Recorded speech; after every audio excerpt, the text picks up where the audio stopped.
Di desa Jirah 1036, dahulu kala terdapat sebuah desa yang subur dan makmur, memiliki masyarakat yang begitu tentram. Nama desa itu adalah Desa Jirah, yang masih termasuk wilayah di Kerajaan Daha, yang dimana kerajaan itu dipimpin oleh Prabu Erlangga. Di tengah hutan, tepat di ujung desa terdapat sebuah rumah. Rumah itu menyendiri dan sunyi. Di rumah itu ditinggali oleh seorang janda dan anak gadisnya. Mereka adalah Miranda yang dijuluki oleh warga desa sebagai calon arang karena memiliki ilmu hitam merah, dan Ratna Manggali sang anak kesayangan. Anakku, tolong belikan kelembang menyan dan bunga 7 rupa di pasar. Untuk apa, Bu? Untuk keperluanku, cepatlah kau berangkat lalu bawakan itu untukku. Ibu, kalau boleh jujur, Ratna saat ini sedang tidak ingin pergi kemana-mana. Ada apa denganmu, Ratna? Mengapa kau jadi seperti ini? Mengapa kau tidak patuh atas perintahku? Ibu, berhentilah menggunakan ilmu hitam. Itu tidak baik. Aku belikan itu untuk keperluan menyembah sang Dewi. Cepat kau belikan. Baiklah, jika itu benar. Namun, di tengah perjalanan terlihat banyak warga yang sedang merayakan sebuah pesta. Pesta itu merupakan pesta panen yang biasa diadakan selama musim panen di desa Jirah. Pesta itu dirayakan sebagai media untuk mengungkapkan rasa bahagia dan syukur mereka kepada Sang Hyang Widiwasa yang telah melimpahi mereka dengan hasil panen yang berlimpah. Di tengah kerumunan warga terdapat 4 kembang desa menari meliuk-liukan badannya, seraya diiringi suara gamelan yang ditabuh oleh para pemuda.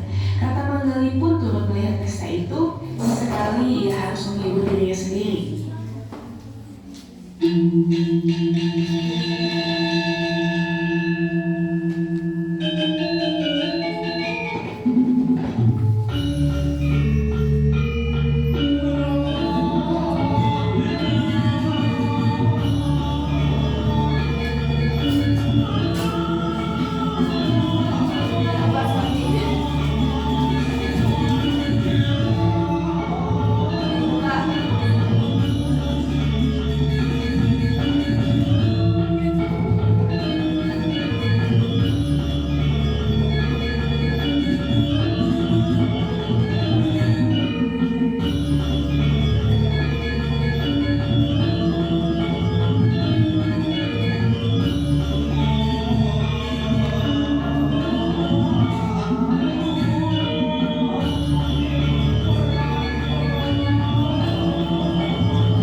Pasar Desa Jirah. Ratna Manggali tengah membeli kelembang minyak dan bunga di salah satu pedagang. Para warga perempuan pun mencemooh kehadiran Ratna Manggali. Mbok, lihat itu si Ratna. Kasihan sekali si anak cantik itu bakal jadi perawan tua gara-gara ulah ibunya. Iya benar, teman saja tidak punya, apalagi calon suami. Semuanya tidak berani, ada yang dekat-dekat. Sudah toh, tidak usah dibicarakan. Kita semua takut dia karena ibunya. Kasihannya, cantik-cantik tapi tidak laku. Dia itu jual mahal. Kau benar, bukan jual mahal. Tapi ya lebih tepatnya tidak ada yang mau. Sebenarnya Ratna Manggali adalah pembangun desa. Banyak pemuda yang menyukainya, tapi mereka tidak punya nyali untuk melamar Ratna Manggali. Kalau menyerang data seperti itu, pasti Ratna Manggali sudah bersuami. Kau benar, Saudara, jangan melihat.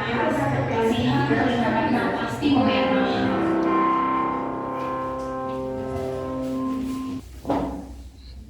Di rumah Miranda, Ibu, aku pulang. Ini kelembak menyan dan bunga 7 rupa yang ibu titipkan tadi di pasar. bawa kemari di hadapanku. Baik, Bu. Miranda Miranda bersembahyang dengan khusyuk sembari meramalkan mantra-mantra ilmu hitam leak. Bau semerbak dupa dan kemenyan menguap di sekitar area rumahnya, membuat Raka Manggali bergidik ngeri melihat perbuatan ibunya itu. Ibu, apa yang kau lakukan? Mengapa kau menjadi seperti ini? Semenjak kepergian suaminya yang meninggal terkena ilmu hitam, Miranda mencari kesaktian dengan menyembah Sang Dewi untuk membalaskan dendamnya. Meskipun ia tak tahu harus melampiaskannya kepada siapa, karena pembunuh suaminya tak pernah terlacak. Sang Dewi, berikanlah hamba kekuatan. Sang Dewi, berikanlah hamba kekuatan. Di rumah Miranda, suatu hari datanglah seorang pemuda dari desa sebelah barat bernama Imade Widyasta. Dia penganut ilmu hitam dari aliran yang sama dengan Miranda dan ingin mengadu kesaktiannya. Suatu hari ia bertemu dengan Raka Manggali ketika pulang dari sungai.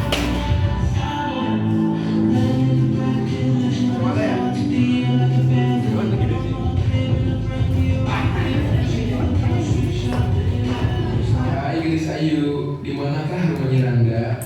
Aku ingin menyampaikan amanat guruku. Rumah itu ada di tengah hutan pohon jati. Kalau begitu, aku harus segera ke sana. Ayo ikuti aku. Raka Manggali dan Widyasta pun berjalan menuju rumah Miranda. Mereka berjalan beriringan, sesekali saling menatap satu sama lain. Sesampainya di rumah, Raka Manggali langsung memanggil ibu. Ibu, ada utusan Sang Dewi yang mau menyampaikan sesuatu. Siapa utusan Dewi yang kau maksud? Dia seorang pemuda, Bu. Bawa kemari ke hadapanku. Ketika melihat Widyasta, pemuda yang sealiran dengannya, timbullah harapan di lubuk hati Miranda.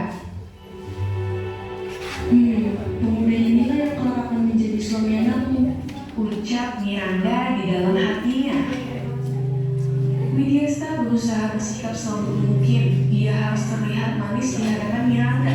Lalu kemudian Widyasta pun mengeluarkan sebuah kotak persegi panjang dan segera ia berikan kepada Miranda. Sang Dewi menyampaikan jimat ini untuk Nyai. Aku tahu betul apa maksudnya ini. Saya berharap begitu, Nyai. Terima kasih banyak. Kau datang dari jauh. Sebagai tanda terima kasih yang lain, kali ini aku izinkan kau menginap di sini selama beberapa hari. Baik Nyai, dengan senang hati dan terima kasih kembali. Di rumah Miranda, hari demi hari, Raka Manggali dan Widyasta pun menjadi semakin dekat. Raka Manggali merasa nyaman jika ia berbicara dengan Widyasta. Mereka berdua pun terus bercengkrama, saling menatap sampai saling membelai, hingga Miranda pun memutuskan akan segera menikahkan dua insan yang saling kasar itu. Kau tahu Ratna, sungguh beruntungnya diriku mendapatkan gadis cantik dirimu. Aku juga beruntung bisa bertemu pemuda sepertimu, Widyasta. Kita sepertinya sudah ditakdirkan oleh Dewa untuk bersama selamanya, Ratna. Semoga saja kita memang ditakdirkan bersama, Widyasta.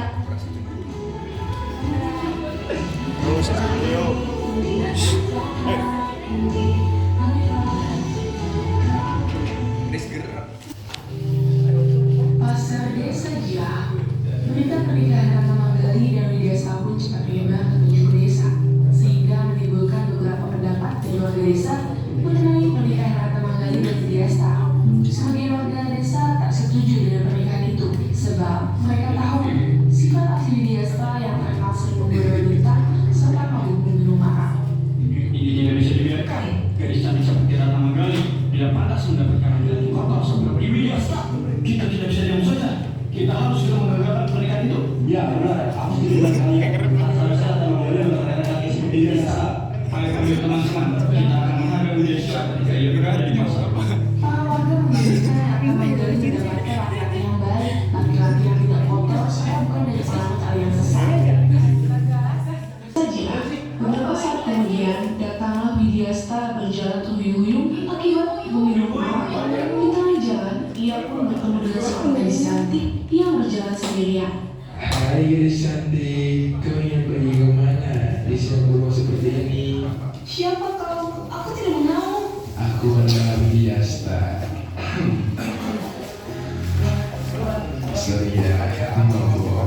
si Sogil. Nanti lengkap. Atau aku akan teriak. Kalau begitu, maukah kau pergi bersama aku, Isyati? Kau benar-benar menjijikan. Kau menampakku. Iya, aku nampakmu karena kau terlihat begitu menjijikan. Apa aku terlihat begitu menjijikan di matamu? Iya, kamu benar-benar menjijikan. Bahkan lebih jijik dari kotoran sapi milikku. Kalau begitu, aku akan membuktikan aku tidak sejijik kotoran sapi milikmu. Tolong aku. Siapa tolong aku? Warga desa yang mendengar hal itu pun langsung berlari ke sumber suara. Mereka pun langsung emosi ketika tahu Widya salah yang menyebabkan keributan ini. Widya, berani-beraninya kau mengganggu garis di desa kami? Aku tidak mempunyai urusan dengan kalian. Jadi bilang, Jelas urusan kami. Gadis itu adalah salah satu warga di desa kami. Kau tidak boleh membawanya kemanapun. beliau selalu saja menggangguku. Bisakah sekali siang saja beliau kamu pergi? Kurang ajar. Kurangmu tak sebanding dengan kekuatanku. Sehingga kurangmu tak terasa apa-apa. Ayo serang dia.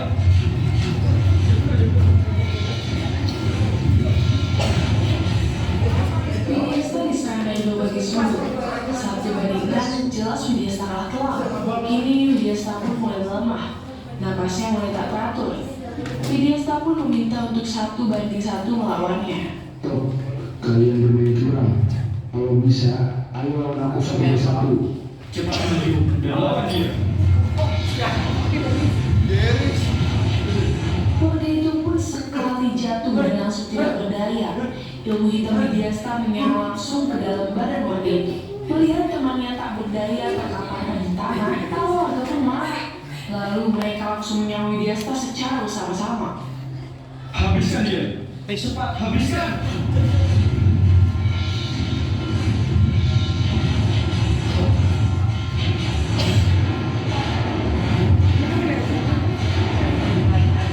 Ilmu hitam Widya tidak bisa digunakan lagi karena dirinya yang terlalu lemah, sehingga Widya kalah dan berakhir menjalani tersungkur di tanah. Lihatlah, dia sudah melemah. Dia akan mati. Widya pun sekarat dan dia benar-benar mati. Warga pun mengusir dari dalam. Akhirnya tidak akan ada lagi manusia ini seperti Widya. Kini para warga memutuskan untuk membawa mayat Widya di ujung desa, di rumah Miranda. Beberapa hari kemudian berita tentang kematian Widya pun telah sampai di telinga Miranda. Kala itu seorang perempuan berlari terburu-buru menuju rumah Miranda dan menyapanya bahwa mayat Widya selalu bersungai oleh para warga. Orang-orang di hadap itu membuat salah masuk tewas. Berani-beraninya para sampah itu. Awas saja, tunggu pembalasanku. Sudah toh Bu, aku akan mengikhlaskan Widya demi Ibu. Miranda tidak menghiraukan perkataan putus pawaiannya itu. Kini ia memasuki kamar sucinya, lalu segera menyembah Sang Dewi dan meminta kekuatan ilmu hitam yang jauh lebih kuat. Sang Hyangku, hanya kau yang mengerti apa yang aku maksud saat ini. Berilah aku yang mulia untuk membalas seluruh bidang itu, biar mereka merasakan apa yang aku rasakan. Ibu, tolong berhenti. Jangan sekali-kali Ibu keluarkan ilmu sihir itu untuk membalas amarah Ibu. Aku tidak mau di desa ini ada bencana. Berhenti Ibu, Ibu.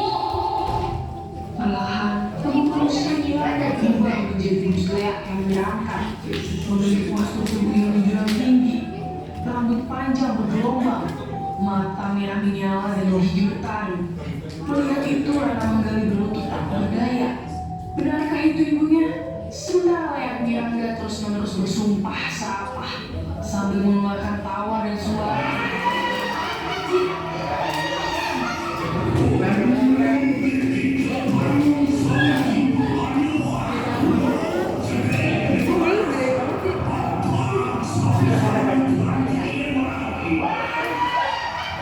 Miranda sejauh awal bercanda sedang dari jauh di belakang wajah dengan kemasan.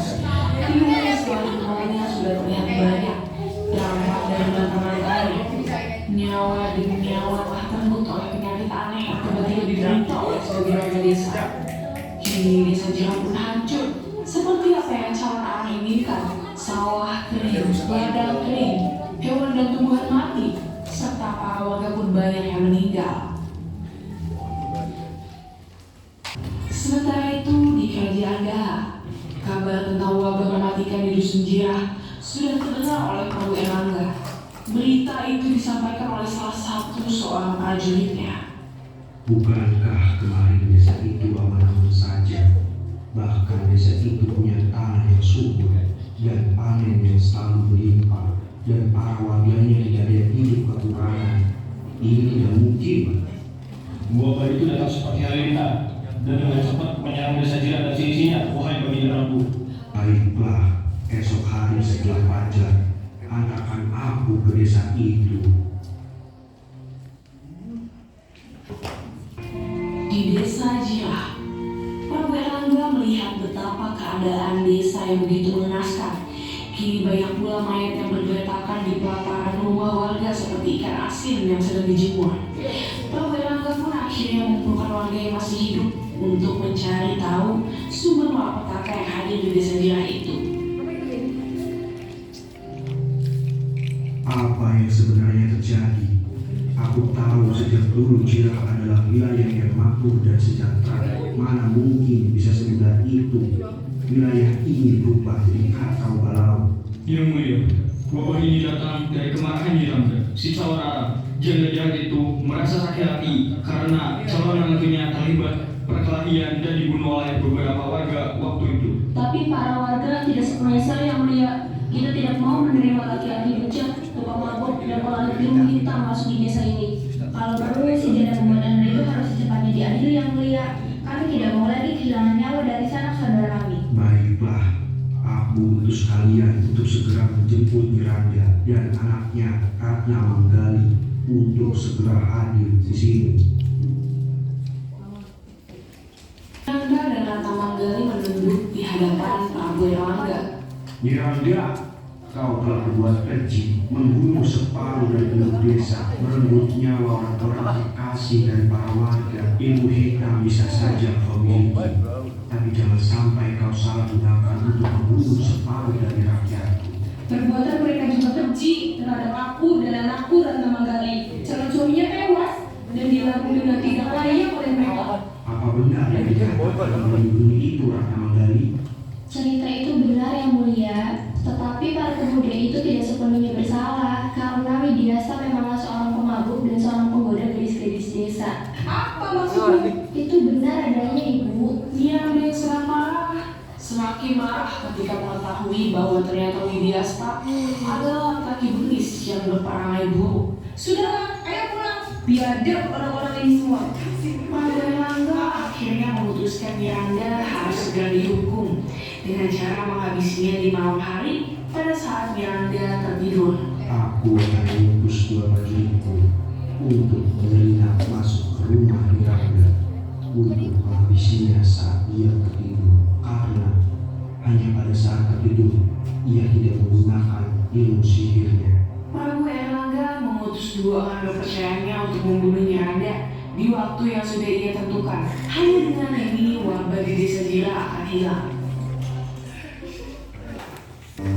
Di rumah Miranda, pada malam hari itu Prabu Erlangga mengutus dua anak buahnya yang terlatih untuk masuk menyelinap dan membunuh Miranda. Tapi rupanya Miranda sudah tahu bahwa dirinya sedang terancam bahaya. Dia tidak tidur semalaman dan terus pergi di kamar sucinya.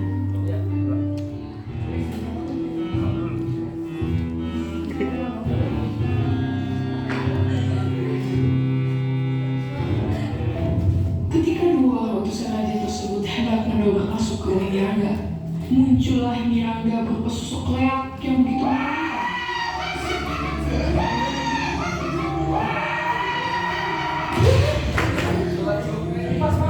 Sampai pada rajamu itu,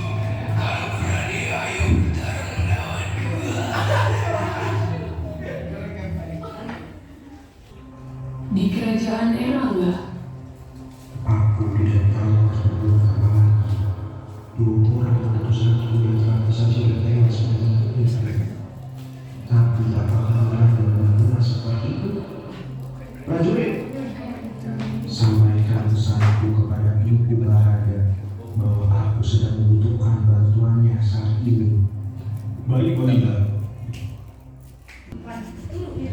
Di pondok Mpu Barada. Mpu Barada merupakan seorang guru yang mempunyai ilmu suci. Kekuatannya tak terkalahkan dengan siapapun. Ia terkenal dengan kesuciannya, dan Mpu Barada memiliki beberapa murid. Dan salah satu muridnya adalah Miranda.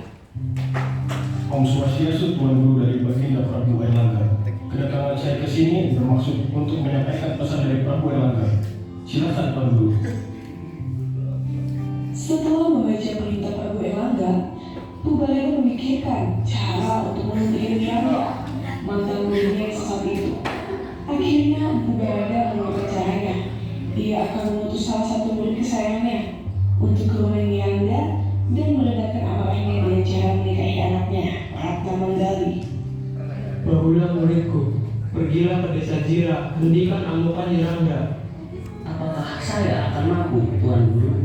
Curhati anak Miranda, kau nikahilah dia. Ratna Manggali adalah anak sayangan Miranda. Hanya dengan cara ini, maka kemarahan Miranda akan reda. Apakah dengan cara itu, uang pun akan hilang, Tuan Guru? Aku sangat yakin, setelah Ratna Manggali menikah denganmu, hatinya akan melunak. Dan dia akan mencabut mantra-mantra itu, lalu akan lupa dengan dendamnya. Inggih, Guru. Sane makin pimpian, jaga narasanaya, paindikan, sane kadi asak mereka. Bahula telah melakukan perjalanan panjang. Kini ia tibalah di desa Jira. Bahula tak tahu di mana rumah Miranda. Lantas ia menanyakan pada warga yang melewatinya. Nuna sampura, Pak. Punapri, Pak. Kuning renggena rumahnya Rangga. Untuk apa Pak menanyakan rumah Rangga? Aku hanya ingin bertemu dengannya. Bisakah Tuan beritahu saya di mana rumahnya Rangga? Rumah Rangga itu di mana, Tuan? Iku. Iku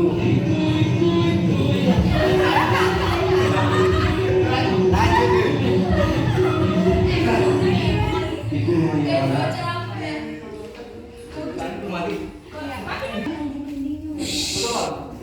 Iku rumahnya Rangga.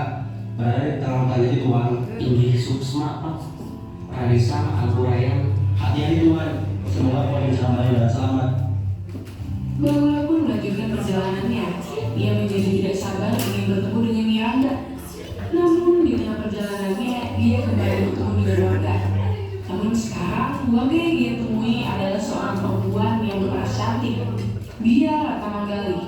Bahula pun mendekati Ratna Manggali. Niatnya dia hanya ingin menanyakan kembali alamat Miranda. Permisi, apakah Atik bisa menunjukkan di mana rumahnya Rangga? Siapa? Kok bukan duduk sini?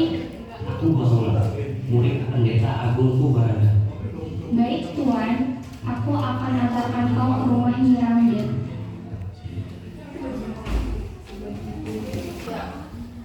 Di rumah Miranda. Miranda yang bisa merasakan hawa aneh di sekitar rumahnya, ia pun keluar memperhatikan sekitar pelataran rumahnya. Ternyata ada pemuda asing yang datang ke rumahnya. Ada perlu apa dengan juga? Pimpinan Bahula, murid Mpu Barada. Akhirnya Mpu Barada menjadi juga Bahula. Selamat datang di kubur ini, anakku. Bahula pun menyampaikan tujuannya datang ke Jira. Mendengar anaknya dilamar oleh anak murid-muridnya dahulu, Miranda sangat senang. Akhirnya dalam juga anakku. Kau memang seorang kesatria karena berani melamar anakku. Karena adalah Umi suamimu. Dia anak satu-satunya. Aku harap kau menjaganya dengan baik dan mencintainya dengan sepenuh hati. Baik, Miranda. Aku akan menjaga dan mencintai anaknya dengan sepenuh hatiku. Selang beberapa hari, pesta pernikahan Bahula dan Ratna Manggali pun digelar. Miranda sangat senang, hingga ia melupakan dendamnya kepada penduduk Daha. Wanita tua itu mendadak melupakan amarahnya yang telah meluap-luap, melepaskan dendamnya kepada semesta, mempersilahkan Ratna Manggali merajut cinta di tengah prahara. Pernikahan pun digelar dengan hikmat.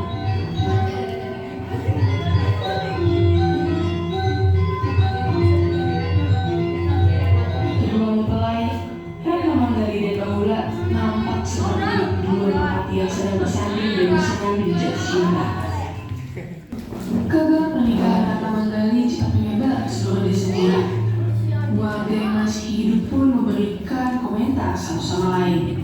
Apakah kau mendengar kabar pernikahan Ratna Manggali, saudaraku? Ratna Manggali menikah. Aku tidak mendengar kabar itu, saudaraku. Konon, dia menikah dengan murid dari pendeta Mpu Barada. Jika itu benar, beruntungnya dia mendapatkan Ratna Manggali. Saat itu, apa perkataan pemuda itu menuju rumah Jirangga? Dasar bodoh.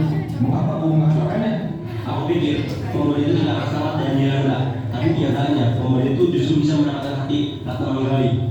Dasar bodoh ini. Aku jadi tidak bisa mendapatkan Ratna Manggali. Memang kau berani melamar Ratna Manggali jika ibunya itu calon arang? Tidak sih. Aku tidak akan berani melamar Ratna Manggali. Mungkin aku akan dihapuskan oleh Miranda. Lagian, memangnya Ratna Manggali mau dengan laki-laki sepertimu? Tidak kan? Hahaha. Ucapanmu memang tidak bersalah. Saat sedang asik berbincang, seorang jalanan mendekati mereka. Kasihan kasihan Ih, kau ini, apa kau tidak melihat begitu mengenaskannya kami? Mengapa kau memberikan uang itu padanya? Karena saat aku memberi roti, aku membayarkan wajahmu. Siapa kau ini? Terima kasih Mpu Barada akhirnya mendengar kabar pernikahan Bahula. Dia pun bermaksud datang ke Jirah guna menengok muridnya. Selama di perjalanan menuju Jirah, Mpu Barada melihat pemandangan yang sangat miris. Pemandangan di desa Jirah sangat berbeda dari tempat tinggalnya. Sepanjang perjalanan, pendeta itu masih melihat sisa-sisa keganasan Miranda. Lalu sampailah Mpu Barada di rumah Miranda. Semua orang sudah menanti di depan rumah menyambut kedatangannya.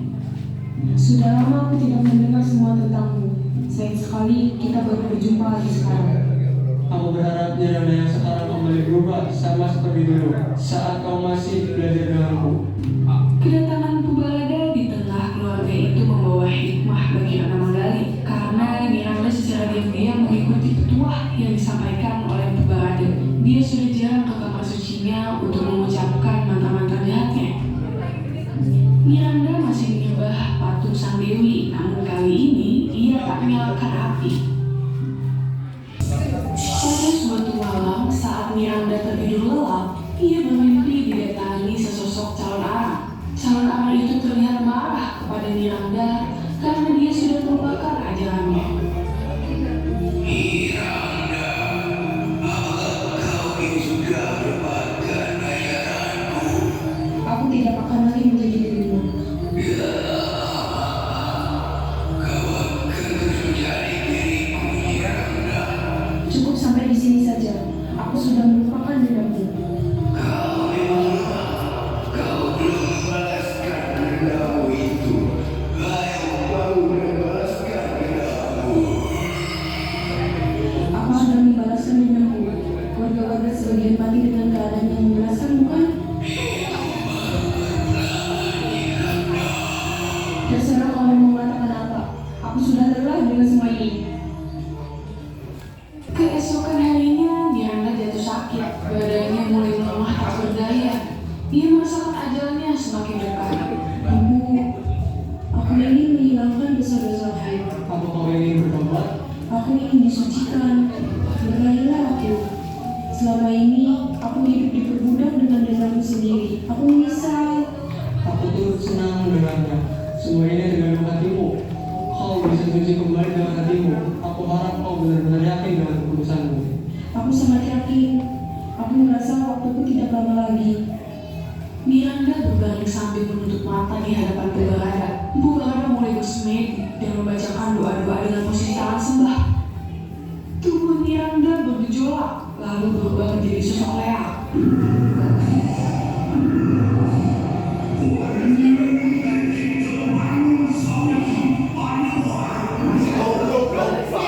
Kekuatan Mpu Barada tidak ada yang bisa menandingi, bahkan leak sekalipun. Dengan sekali serangan, Mpu Barada mampu membuat leak jatuh tak berdaya. Hidupku sudah cukup sampai di sini. Aku harap Dewa mau menerimaku untuk pulang kepadanya. Kau sudah terbebas dari dosa-dosa dan masalah ini. Beristirahatlah dengan tenang.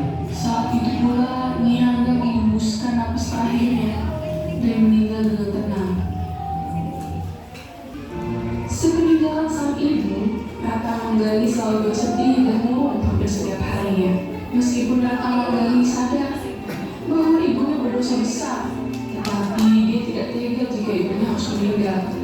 sangat mengerti betul apa yang saat ini istriku rasakan. Tapi seharusnya aku turut berbahagia juga karena ibumu meninggal dalam keadaan suci. Iya, aku tahu itu. Aku sangat bahagia ibu mau menebus dosa-dosanya dan melupakan semua dendamnya. Aku akan bahagia sekarang. Aku tidak sendirian. Aku punya seorang suami yang sangat baik dan mencintaiku. Terima kasih sudah menerimaku.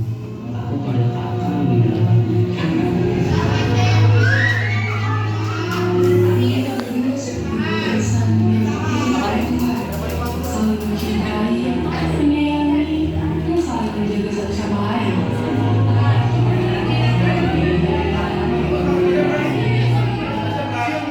Setelah kematian Miranda, wabah penyakit pun hilang dengan sendirinya. Desa Jira kini kembali seperti semula, kembali berjaya dan makmur, serta kembali menghijau. Hingga kini, warga desa Jira pun akan mengadakan sebuah pesta merayakan kemenangan melawan calon Aram.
Kami dari warga Mima mengucapkan